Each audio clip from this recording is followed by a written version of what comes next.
एक समय में एक छोटे तालाब के किनारे एक मगरमच्छ रहता था। उसने एक भले ब्राह्मण से आग्रह किया कि वह उसे बनारस नदी के तट पर ले जाकर छोड़ दे, जिससे वहीं पर जीकर वह वहीं मर जाए। ब्राह्मण ने मगरमच्छ के आग्रह को बिना सोचे समझे स्वीकार कर लिया। उसने मगरमच्छ को अपने झोले में डाला और चल दिया बनारस की पवित्र नदी की ओर। वहां पहुंचकर जैसे ही ब्राह्मण ने मगरमच्छ को नदी में उतारना चाहा, मगरमच्छ ने तो ब्राह्मण को अपने बड़े बड़े जबड़ों में जकड़ लिया। और जैसे ही मगरमच्छ ब्राह्मण को मारना चाह रहा था, ब्राह्मण जोर से चिल्लाया, तुम कितने एहसान फरामोश प्राणी हो। तुम मेरा एहसान मुझे खाकर चुकाओगे?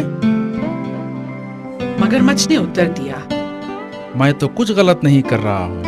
नियम के अनुसार अपनी जान बचाने के लिए किसी दूसरे प्राणी की जान लेने में कोई दोष नहीं है।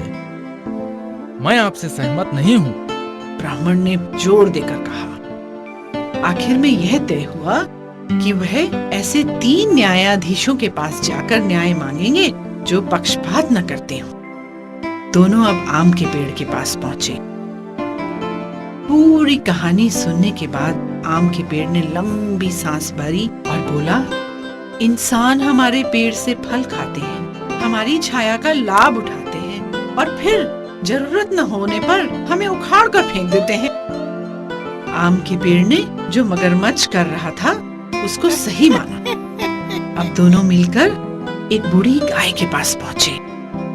पूरी कहानी सुनने के बाद गाय बोली, हाँ, मेरे ऊपर भी इंसानों ने कोई कृपा तो कभी नहीं की। वह मेरा दूध पीते हैं और जब पाते हैं कि मैं किसी काम की नहीं रही, मुझे कोई नहीं पूछता। अब दोनों को तीसरे न्यायाधीश का इंतजार था। ब्राह्मण और मगरमच्छ एक लोमड़ी के पास पहुंचे, परंतु अपना निर्णय देने से पहले वह बुद्धिमान लोमड़ी बोली, पहले आप लोग मुझे यह तो दिखाओ कि आप दोनों ने अपनी यात्रा कैसे की। यह सुनते ही बिना किसी भय के मगरमच्छ ब्राह्मण के झोले में वापस घुस गया।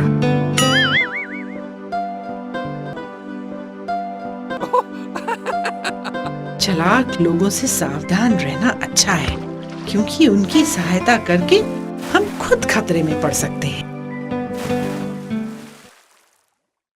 एक तालाब में 3 बड़ी मछलियां रहती थीं।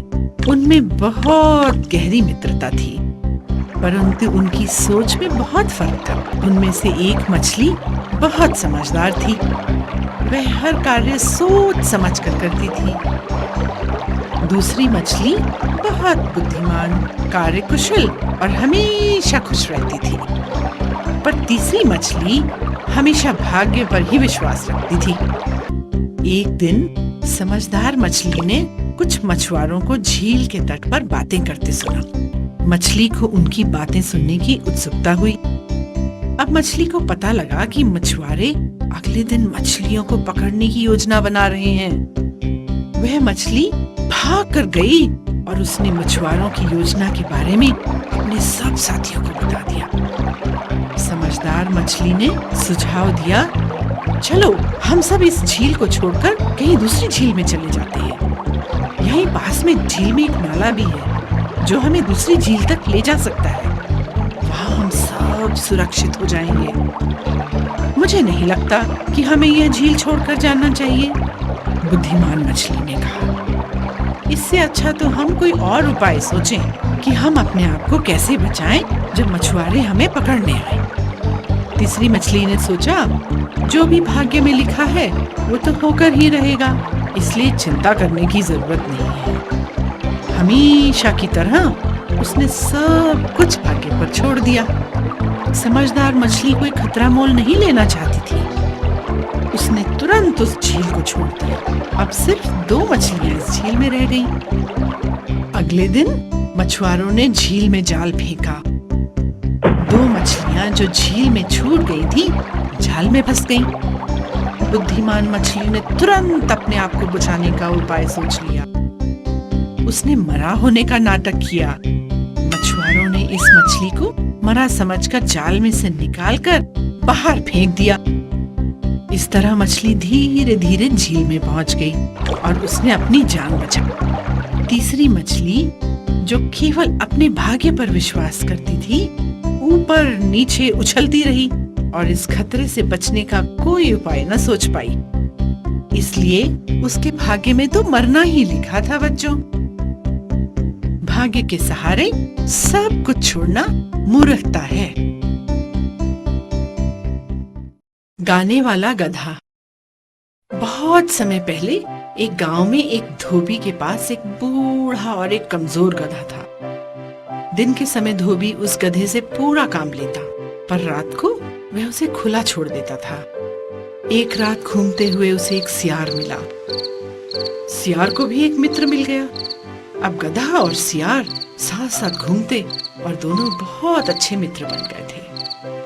एक रात उन्हें रसीले बड़े खीरों से भरा एक बहुत बड़ा खेत दिखाई दिया। बस दोनों वहां गए और उन्होंने पेट भरकर खीरे खाए। फिर क्या था, शाम होते ही ये दोनों मित्र इस खेत में पहुंच जाते, छक कर खीरे खाते और कुछ ही समय में दोनों अच्छे मोटे तकड़े हो गए। एक रात जब वह खेत से रसीले खीरे खा रहे थे, गधे ने आकाश की ओर देखकर कहा, वाह, आज तो पूनम की रात है। देखो चांद कितना सुंदर है और तारे भी टिमटिमा रहे हैं। मेरा तो गाने को मन कर रहा है। सियार ने कहा, नहीं नहीं नहीं, तुम ऐसा मत करना, तुम खतरा मोल ले रहे हो। इस खेत के मालिक को अगर तुम्हारी आवाज सुनाई दी तो पत्थर मार डालेगा, और तुम्हारी आवाज मधुर भी तो नहीं है। तुम कितने बेसुरे हो। मुझे मालूम है, तुम मुझसे जलते हो। कहकर गधे ने अपनी बेसुरी आवाज में रेंगना शुरू कर दिया। खतरे को महसूस कर सियार चुपचाप जाकर खेत के एक कोने में बैठ गया। खेत का मालिक बड़ी बड़ी लठियां लेकर वहां पहुंचा। गधा अभी भी रेंग रहा था। माली ने गधे की खूब जमकर पिटाई की और एक बड़ा सा पत्थर उसके गले में बांधकर उसको खेत से बाहर निकाल दिया। अब सियार वहां से निकलकर बाहर आया। उसके गले में बड़ा पत्थर लटका हुआ देखकर मुस्कुराता हुआ बोला, लगता है तुम्हारे मधुर संगीत के लिए खेत के मालिक ने तुम्हें यह उपहार दिया है जो तुम्हारे गले में लटक रहा है। काश मैंने तुम्हारी बात मानी होती। गधे ने शर्म से कहा और धीरे धीरे सियार के पीछे चलता रहा। तो अच्छे मित्र की सलाह मानने में ही भलाई है।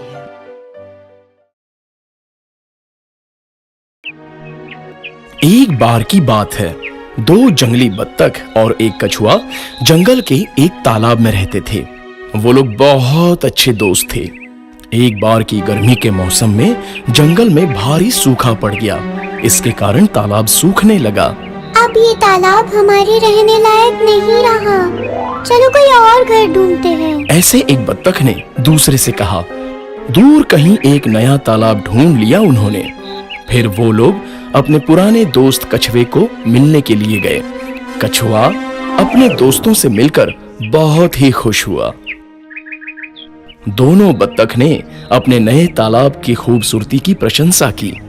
कछुआ बेचारा रोने लगा और बोला, काश मेरे पास पंख होते तो मैं भी उड़कर वहां आ जा सकता। दोनों बत्तख ने जब कछुए की बात सुनी तो उन्हें बहुत ही दुख हुआ। वो अब अपने दोस्त को यहाँ नहीं छोड़ सकते थे। प्यारे दोस्त, अब हम तुम्हें यहाँ नहीं छोड़ सकते, उन्होंने कछुए से कहा। कछुए ने एक युक्ति लगाई। उसने कहा, अगर तुम दोनों अपने मुंह में एक लकड़ी के दोनों छोर पकड़ो तो मैं उसे बीच में से कस के अपने मुंह में पकड़ूंगा। इस तरह मैं तुम्हारे साथ नए घर में चल सकता हूँ। अच्छा उपाय है, बस तुम रास्ते में अपना मुंह मत खोलना वरना गिर जाओगे। ऐसा बत्तख ने कहा। कछुआ मान गया और वो हवा में उड़ने लगा। अपने बत्तख दोस्तों के साथ लकड़ी को अपने मुंह से पकड़कर जैसे ही वो एक गांव के ऊपर से उड़ने लगे, वहां लोग खुशी से चिल्लाए, अरे देखो, उड़ता हुआ कछुआ! कछुआ बड़ा उत्तेजित हुआ। उसने अपना मुंह खोला और वो गिर गया और उसका वहीं पर अंत हो गया। दोनों बत्तख अपने दोस्त को खोकर बहुत रोए। जब वो अपने नए घर वापस लौट रहे थे तो एक बत्तख ने दूसरे से कहा,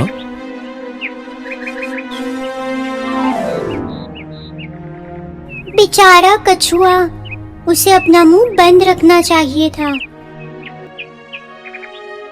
कभी कभी बात ना करना फायदेमंद होता है।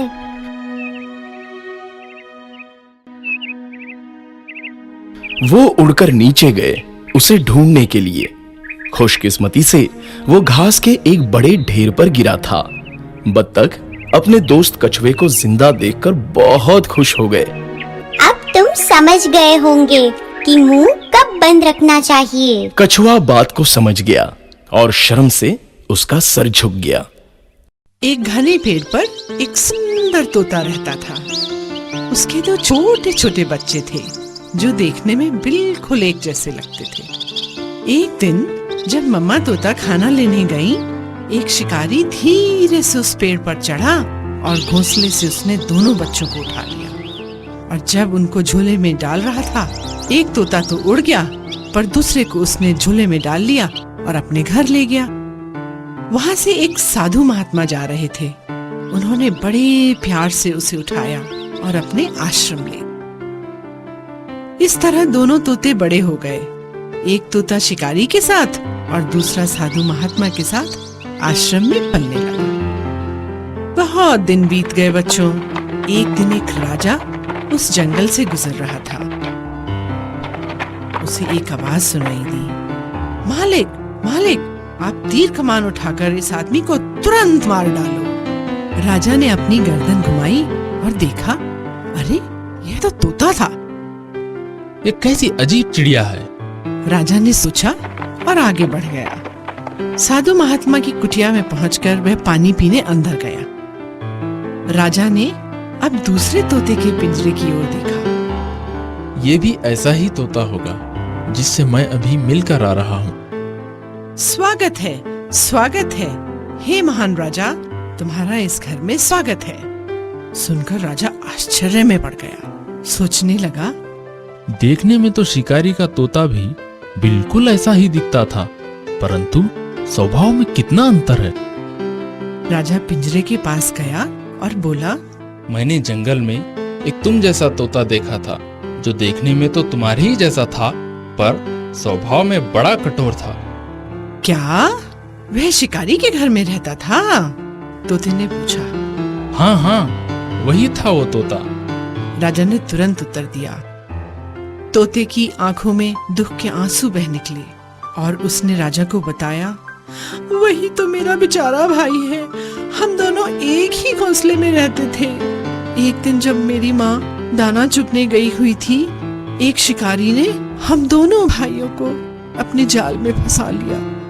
मैं तो बचकर निकल गया और मेरा भाई उसी शिकारी के पंजे में फंस गया। मेरा बेचारा भाई शिकारी के साथ रहकर उसके जैसा ही क्रूर बन गया। पर मेरे मालिक बहुत अच्छे हैं, साधु प्रवृत्ति के हैं, इसलिए मैं ऐसा हूँ। अच्छी संगति का अच्छा प्रभाव और बुरी संगति का बुरा। एक समय एक बड़ी पहाड़ी के नीचे मंदविष नाम का एक सांप रहता था। वह अब बूढ़ा हो चला था और भोजन की तलाश करने के लिए वह बहुत कमजोर हो गया था। अब उसने सोचा, अब बिना प्रयत्न किए मुझे भोजन प्राप्त करने के बारे में सोचना चाहिए। जल्दी ही उसे एक उपाय सूझा। वह एक ऐसे तालाब के किनारे गया जिसमें बहुत से मेंढक रहते थे और उदास मुंह बनाकर तालाब के किनारे बैठ गया। समय बीतने लगा। एक मेंढक जो रोज सांप को उदास देखा करता था, पूछने लगा, साहब, आजकल आप शिकार नहीं करते? सांप बहुत दुखी आवाज में बोला। हाँ मित्र, कल रात मैंने भूल से एक ब्राह्मण के बेटे को काट लिया था और वो मर गया। उसने गुस्से में मुझे शाप दिया कि तुम्हें अब पूरा जीवन अपने शिकार की सेवा करनी होगी और जो भी तुम्हें वो खाने को दें उसी पर तुम्हें अपना जीवन निर्वाह करना होगा। इसीलिए मैं तुम्हारी सेवा करने यहाँ आया हूँ। बहुत जल्दी ये कहानी मेंढक के राजा के पास पहुंची। वह स्वयं सांप के पास गया कि उसे पता तो लगे जो वह कह रहा है वह सच है क्या। चालाक सांप ने मेंढक राजा को पूरा विश्वास दिला दिया कि वो जो कह रहा था वह बिल्कुल सच है। मेंढक राजा बहुत प्रसन्न हुआ और सीधे उस चालाक सांप की पीठ पर चढ़कर बैठ गया।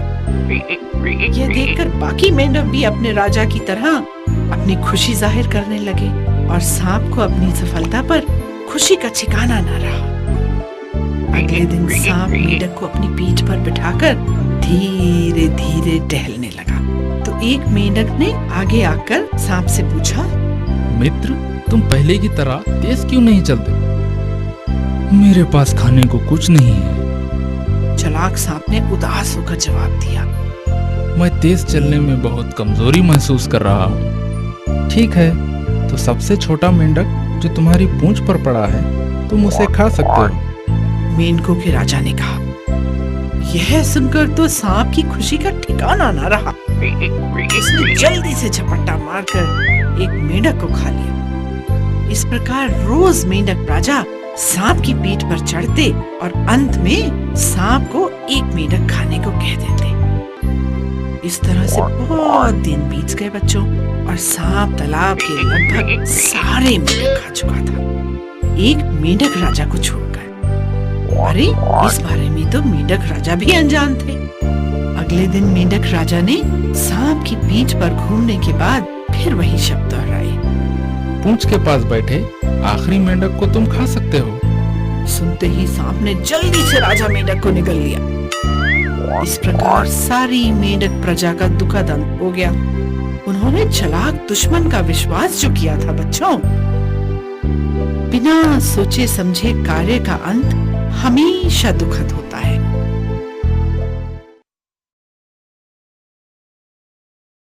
एक समय में एक बूढ़ा शेर एक जंगल में रहता था। वह जंगल का राजा भी था।